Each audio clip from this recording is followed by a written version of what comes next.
Bonjour à toutes et à tous, une vidéo, encore une, où je vais revenir, alors je crois que j'avais dit peut-être faire une vidéo là-dessus il y a un petit bout de temps. C'est ce que j'appelle les pets de couilles. Alors qu'est-ce que j'appelle les pets de couilles? Les pets de couilles, c'est ces gens qui ont une fâcheuse tendance, je dirais, à vouloir avoir toujours raison, tout en essayant de vous faire passer pour un idiot. Et force est de constater qu'avec les réseaux sociaux, ce genre d'individu, c'est un petit peu pullulé. Alors pourquoi je vous parle de ça? C'est parce que là, je suis tombé sur un sacré numéro qui, en plus de ça, ramène sa fraise écologiste sur un sujet. Alors, ça a été en effet quelque chose qui a été soulevé sur le plan écologique, mais voilà, après, je vais vous laisser juge.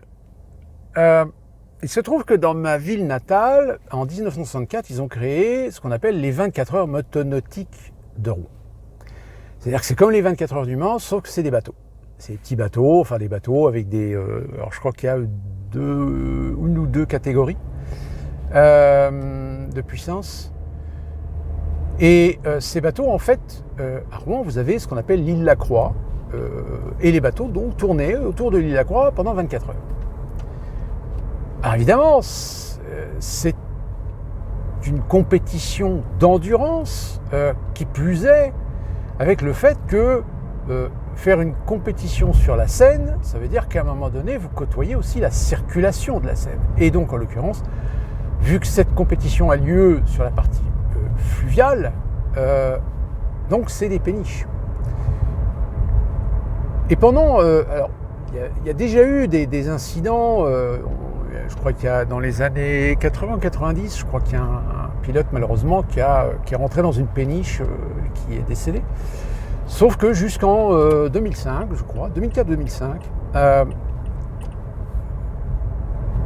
il y a un bateau qui malheureusement, en doublant, si ma mémoire est bonne, une péniche, n'a pas vu arriver le bateau de la sécurité et lui est littéralement rentré dedans et ça a tué, je crois, un pompier. Et depuis cette époque, évidemment, question de sécurité, blablabla, donc il a été décidé que désormais, dès qu'une péniche a besoin de traverser Rouen, on arrête la course. Sauf que le problème, c'est que c'est quand même une zone de passage quand même relativement importante pour le trafic fluvial. Donc ça veut dire que vous avez une péniche quasiment toutes les 20 minutes. Et la première année où ils ont fait ça, évidemment, les gens qui sont venus pour voir un petit peu la course, etc., à un moment donné, ils se sont dit c'est un peu chiant parce que en fait, la course est arrêtée pendant presque une heure. Le temps qu'ils arrêtent les bateaux, le temps d'attendre que la péniche arrive, le temps que la péniche traverse la zone et enfin que les bateaux se remettent en position selon l'ordre dans lequel ils ont été arrêtés, etc. Il y en avait quasiment pour une heure. Parce que toute la logistique, l'organisation, etc. Donc du coup, ça n'avait plus du tout de sens. Il y a beaucoup de gens qui se sont plaints. Et les années suivantes, on a constaté qu'en effet, il y avait peut-être une baisse de fréquentation parce que l'année précédente, le bouche à oreille était relativement mauvais. Alors, le problème, évidemment, je ne remets pas en question les décisions de sécurité, mais c'est quand même un événement qui était un des plus gros événements de la ville de Rouen dans l'année, parce que ça ramenait énormément de monde. C'est-à-dire que ça générait un business, ça générait de l'intérêt économique local, tant pour la restauration que pour le centre-ville, parce qu'il y a beaucoup de gens qui allaient voir les bateaux et qui après allaient se balader dans Rouen. Donc ça drainait quand même beaucoup de monde et c'est non négligeable. Même si au fil des années, les 24 heures motonautiques sont devenus aussi un petit peu une foire, c'est-à-dire que là, il a commencé à y avoir beaucoup plus de partenaires, donc alors il il y a eu des stands, il y a eu des manèges, etc. Donc ça, voilà, mais à la rigueur, ça agrémente l'événementiel. Et puis, il y a eu le Covid et ils ont annulé les courses. Et donc cette année, normalement, c'est censé peut-être revenir, mais on ne sait pas. On ne sait pas si ça va revenir.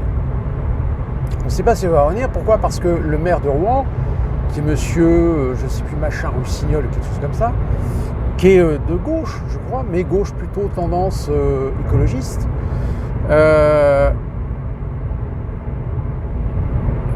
voudrait tout simplement supprimer finalement cette compétition. Mais définitivement. Voilà. Il n'y aura plus les 24 heures motonautiques de Rouen.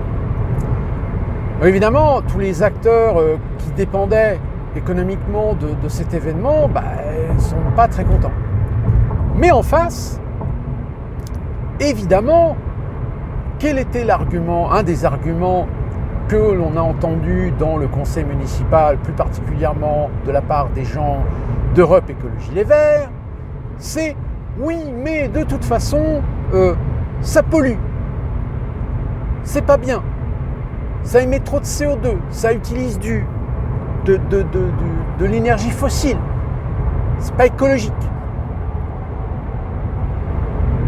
Puis en plus de ça, oui, il y a des gens qui sont sales, donc pareil, il y a la salubrité publique. C'est pas bien. Donc autant qu'on arrête.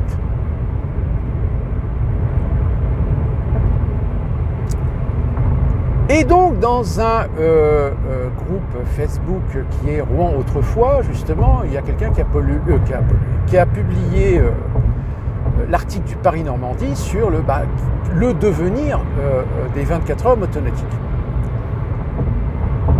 Donc moi j'avais dit, de toute façon, avec Rossignol, il y a des chances que ça ne fonctionne pas et que ça soit annulé, que ça soit terminé, sachant que les années précédentes, c'était pas terrible parce que justement à cause de cette réglementation en matière de sécurité, ça perdait tout son intérêt, ça perdait toute sa dynamique, à tel point que même les animateurs sur place avec les écrans géants, etc., il y avait des moments où il y avait des vides, qui ne savaient plus quoi dire, parce que fallait attendre que la péniche passe. Et là-dessus, il y en a un qui m'a sorti évidemment cet argument. Oui, mais de toute façon, les sports motorisés pollueurs, émetteurs de CO2, parce que utilisant des énergies fossiles, c'est d'un autre âge, donc il faut les arrêter, il faut les canceller.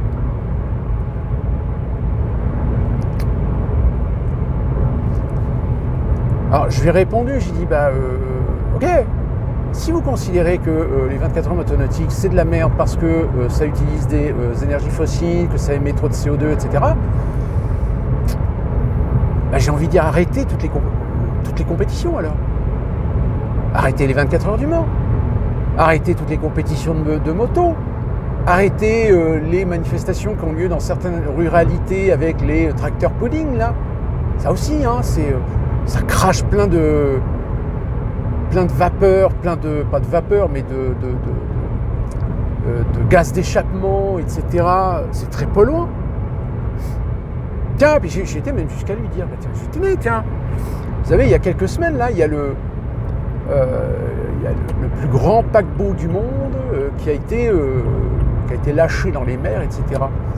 Je dis, tiens, allez voir les Marseillais qui habitent sur les hauteurs, etc. Posez-leur la question, ce qu'ils en pensent de tous ces trafics de paquebots, etc. Parce qu'en réalité, eux, ils se récoltent toutes les fumées dans la gueule. Polluant.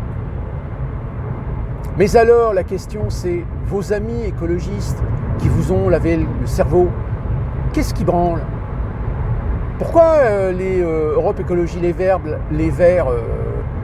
pourquoi est-ce qu'ils ne lancent pas des textes pour interdire les paquebots Tiens, allons plus loin, interdisons les gros porte-conteneurs, par exemple. Ça aussi, c'est polluant. Tiens, pourquoi des gros porte-conteneurs pour déverser des marchandises par tonnes, par millions, parfois qu'on n'a pas besoin? Pourquoi déverser des marchandises qu'on pourrait fabriquer en France, qu'on pourrait fabriquer chez nous, qu'on pourrait produire chez nous? Non mais, faut être logique. Si vous voulez interdire une compétition parce que pour vous, elle est émettrice de CO2, mais dans ce cas-là, allez jusqu'au bout. Réclamez l'interdiction de toutes les compétitions de sport motorisé. Interdisez la compétition internationale de Formule 1. Bon, je pense qu'à mon avis, là, vous allez vous faire des copains, hein, parce que ça a l'intérêt quand même de générer pas mal d'argent, c'est du gros business, etc. Les rallyes, par exemple, c'est pareil. En plus, c'est dangereux, les rallyes, parce qu'il n'y a pas forcément de la sécurité partout. Il y a des fois, il y a des accidents, il y a même des morts à cause des rallyes.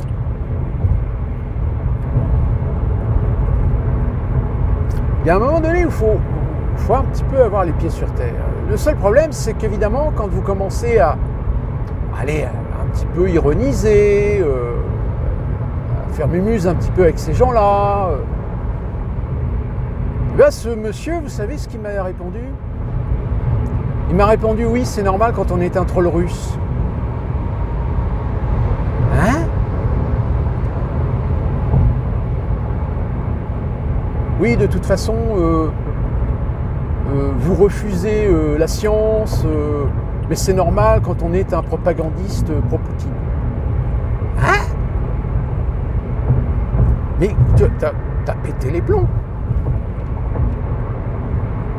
Parce que les Russes font de l'influence, font de l'ingérence d'informations dans un certain nombre d'activités, de communication, d'informations, etc.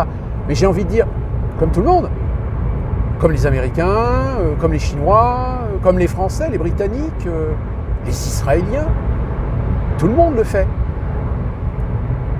Mais quel est le rapport entre les 24 heures motonautiques, le fait que pour vous, il faut les arrêter parce que c'est polluant, et le fait des trolls russes?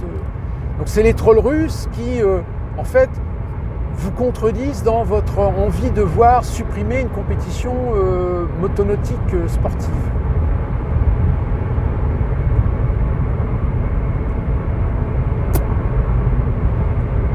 Un pet de couille qui se croit intelligent, un pet de couille qui se croit être un petit guerrier, un petit défenseur de la vertu, de la morale, de l'éthique, qui plus est écologique, mais qui est totalement incapable d'avoir un débat ou une conversation, et qui tout de suite vous accuse de complotiste, de pro-Poutine, d'anti-vax, etc., etc., d'extrême droite.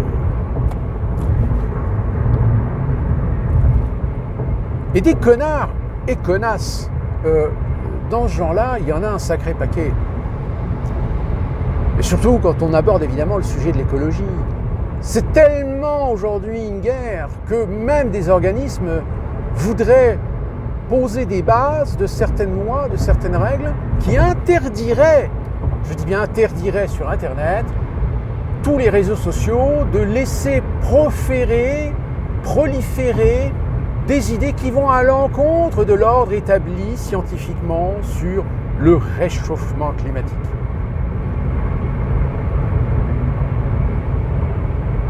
Ces gens-là, pareil, t'as envie de leur dire, mais vous pensez pas que c'est un petit peu dictatorial, tout ça? Tous les régimes dictatoriaux fonctionnent sur ce principe, que tout ce qui est contestation de son régime, de son existence, de son idéologie, de ses principes, de ses valeurs, hop, interdit, hop, arrêté, prison, exécuté, fusillé. Vous en prenez la voie, non? À vouloir comme ça pousser le législateur à peut-être légiférer, interdire. Enfin, interdire, pas directement, mais tous les acteurs de la communication, les réseaux sociaux en particulier, c'est sur eux qu'ils essaient de faire pression. C'est sur eux qu'ils disent attention, nous on fait des lois comme quoi il est interdit de penser ça. Donc si jamais vous avez un de vos membres qui pense ça, alors vous êtes responsable. Donc c'est vous qui allez payer des amendes.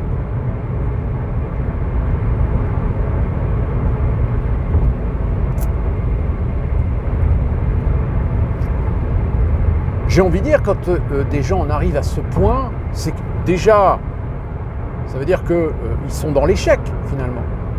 Ils sont dans l'échec à avoir réussi à convaincre la grande majorité des gens de la vertu de leurs idéologies concernant un phénomène climatique qu'ils appellent réchauffement, qu'ils appellent changement, que même certains osent appeler dérèglement.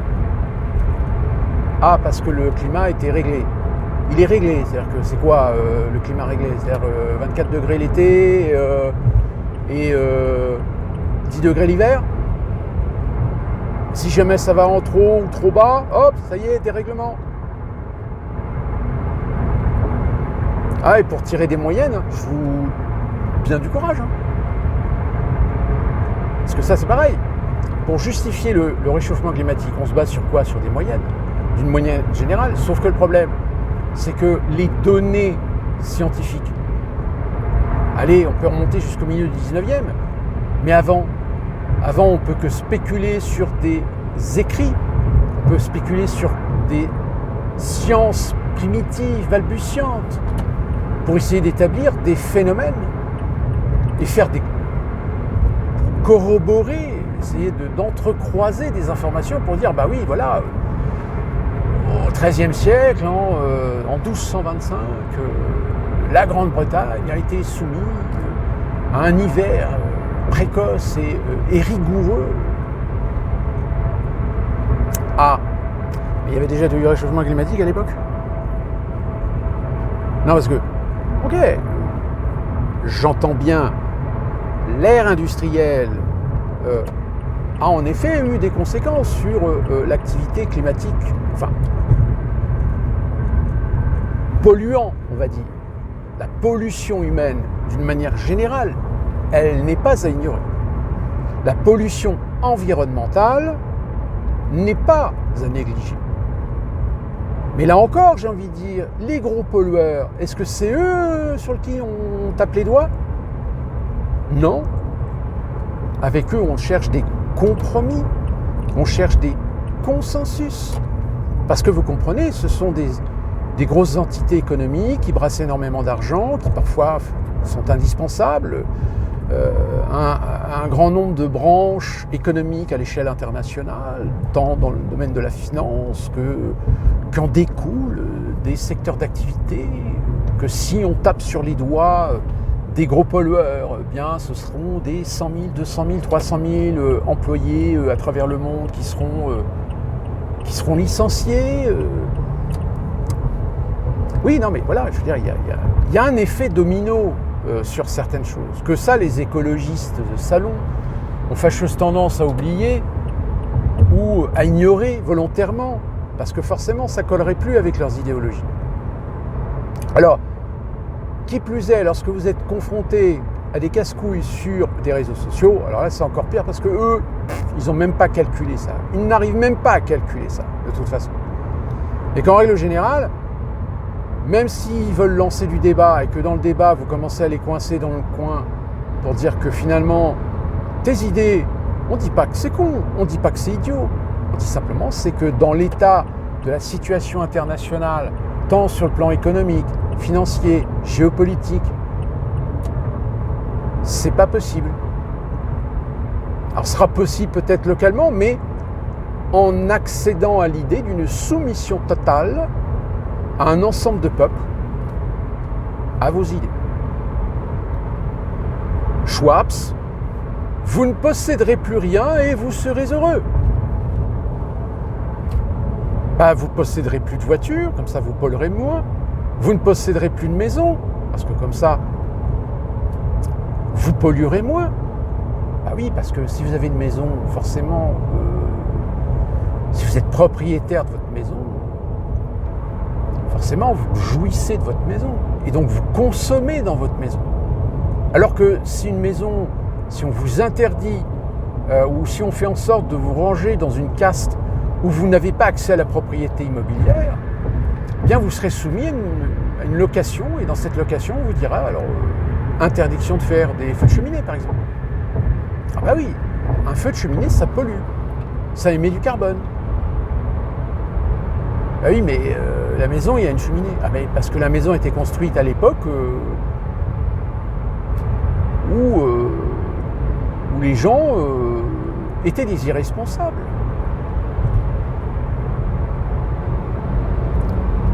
Et ce que je vous dis sur les cheminées, hein, c'est pas un fantasme. Je ne sais pas si vous vous souvenez, mais...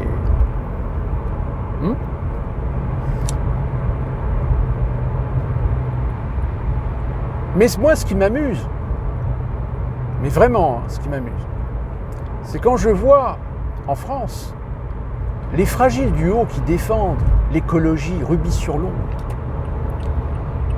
Je me dis, mais en fait, vous êtes des idiots utiles qui servent l'intérêt, un jour ou l'autre, à cloisonner les peuples européens, à enfermer les peuples européens, à soumettre les peuples européens. Seulement pendant ce temps-là, je peux vous dire qu'aux États-Unis, les Américains, mais eux, ils vont continuer à consommer. Ils vont continuer à se faire des barbecues.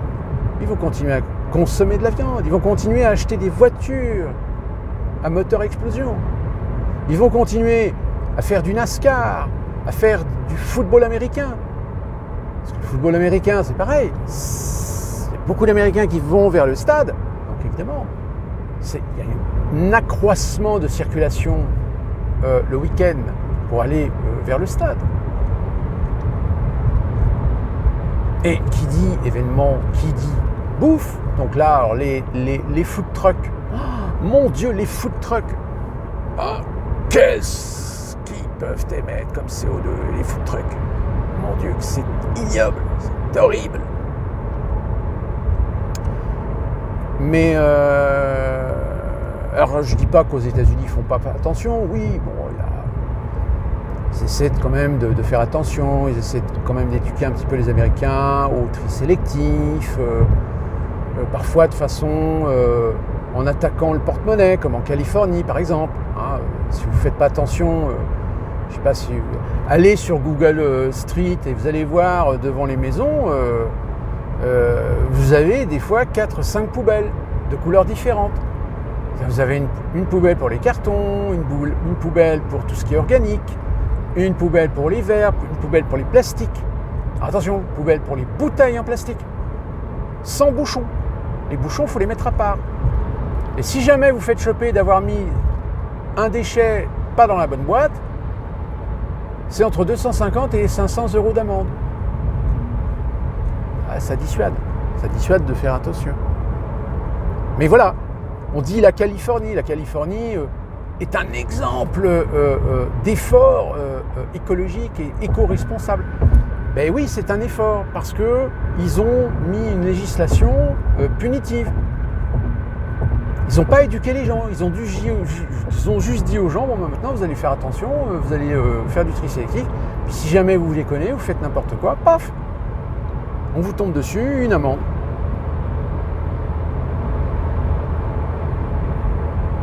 Ah bah c'est répressif.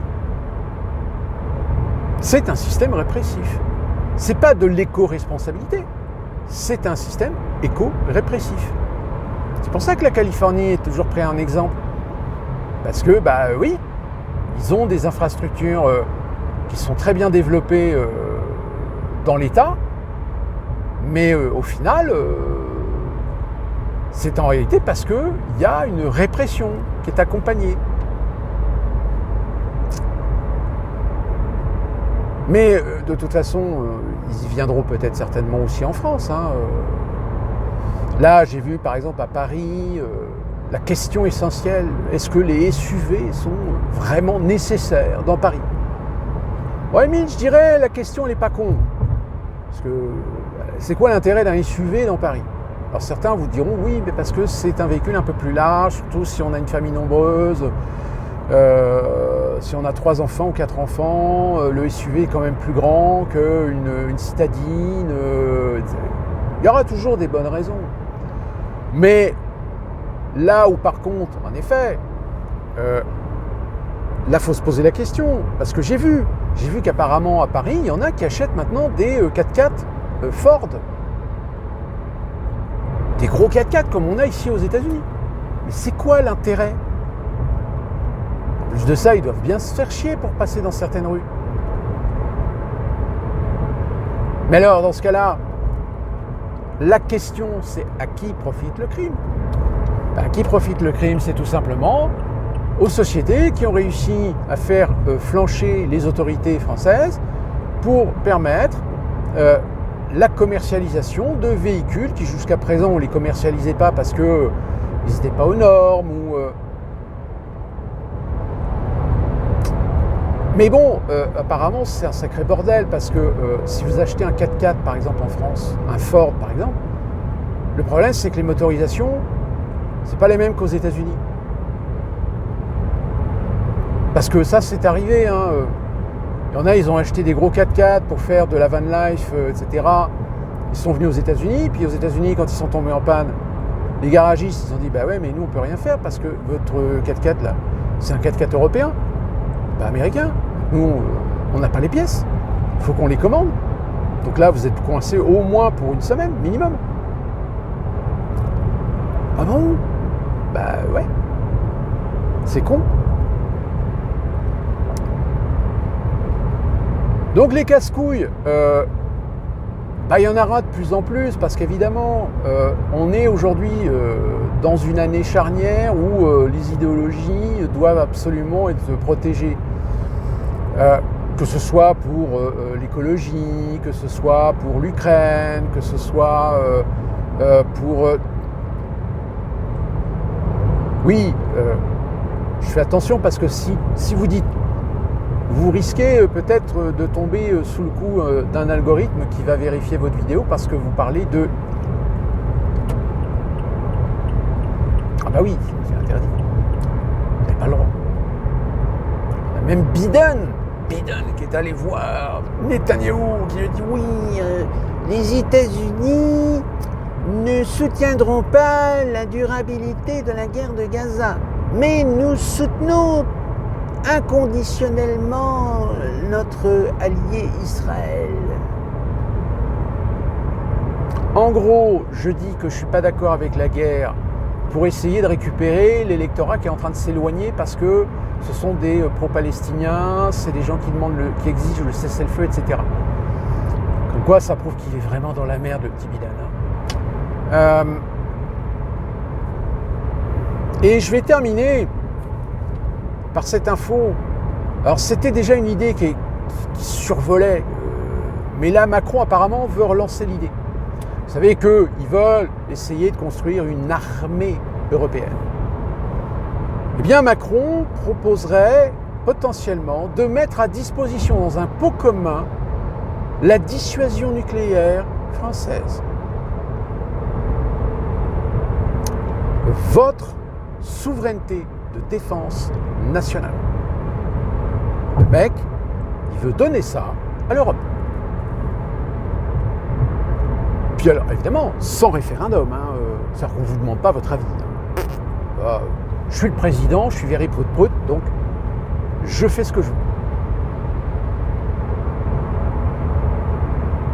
Vous comprenez pourquoi dans ma précédente vidéo, quand je vous dis dites les Françaises et Français, c'est quand vous retirez les doigts du cul.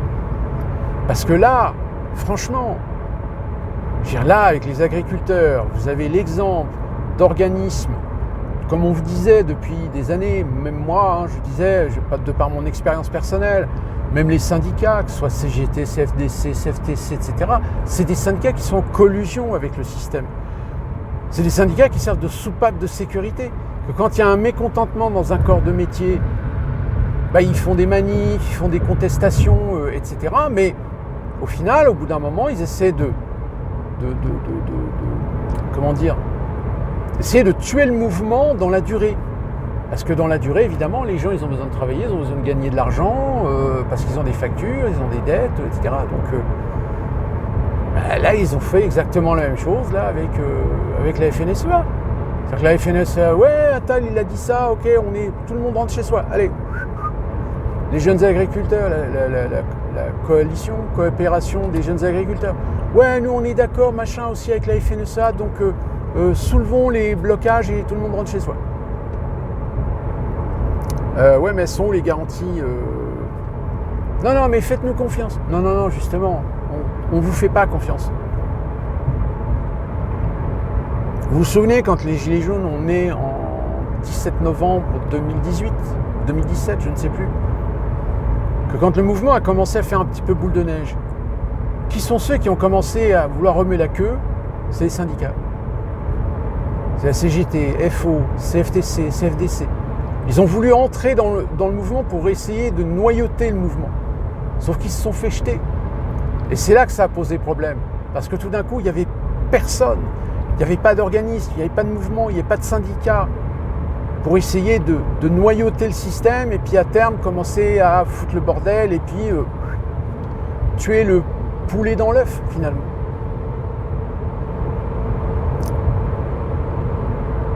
Donc ça marche plus. Mais évidemment, ceux qui résistent aujourd'hui s'exposent à désormais la répression.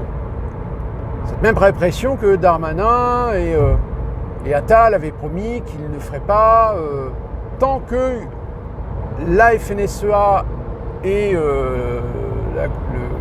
la coopération des jeunes agriculteurs tenaient plus ou moins le mouvement. Mais là, comme ils ne tiennent plus rien,